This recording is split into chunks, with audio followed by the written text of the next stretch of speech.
القصة بدأت لما مجموعة من أصحابي قرروا نطلع رحلة تخييم في منطقة جبلية منعزلة اسمها وادي السراب. مكان مش مشهور، بس الناس الكبيرة في السن كانت بتحذرنا: ما تقربوش للوادي، اللي بينزل فيه ما بيرجعش. طبعا احنا ضحكنا وقتها واعتبرناها خرافات. وصلنا للوادي قبل المغرب.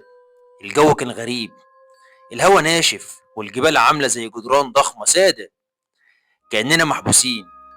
لقينا مكان شكله مهجور، عبارة عن مبنى قديم مكون من دورين، مكتوب على بابه بلوحة خشب مكسورة: نزل السراب مغلق. بس الباب كان مفتوح. الفضول غلبنا ودخلنا. المكان كان تراب وروايح رطوبة خانقة، والسلالم بتصرصر تحت رجلينا. دخلنا قاعة استقبال مهجورة فيها كراسي مكسورة وساعة حائط واقفة عقاربها على الساعة 2:15. وأول ما قربنا من الكونتر لقينا دفتر تسجيل قديم جدا مكتوب فيه أسامي. الغريب إن آخر اسمين كانوا شابهين لاسمين مننا. اتجمدنا مكاننا. نور الكشاف بدأ يضعف كأن المكان بيبلع الضوء. قررنا نطلع الدور اللي فوق. الدرج كان مكسور نصه، بس احنا طلعنا بحذر. في الدور العلوي لقينا أبواب كتير، كل باب مكتوب عليه رقم. أول لما فتحنا أول باب لقينا غرفة نوم عادية، بس السرير متبهدل والملايات متقطعة، وعلى الحيطة متعلقة صورة جماعية، بس وشوش الناس اللي في الصورة كانت مشوهة.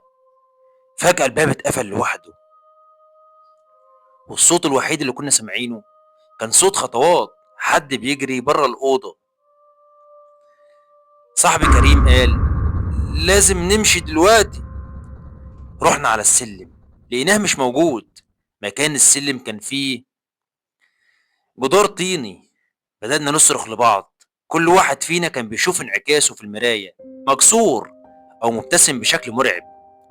واحدة من صحباتنا، ندى، اختفت حرفيا.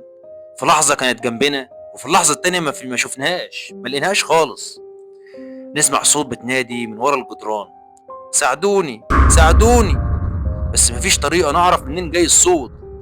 حاولنا ندور عليها بكل الغرف، وفي آخر غرفة لقينا حاجة مكتوبة بالدم على الحيطة: لن تخرجوا إلا إذا تركتم واحد منكم. كنا متجمدين، مين اللي لازم نسيبه؟ في عز الحيرة الباب الرئيسي للنزل فتح لوحده، والنور الطبيعي دخل. لكن في اللحظة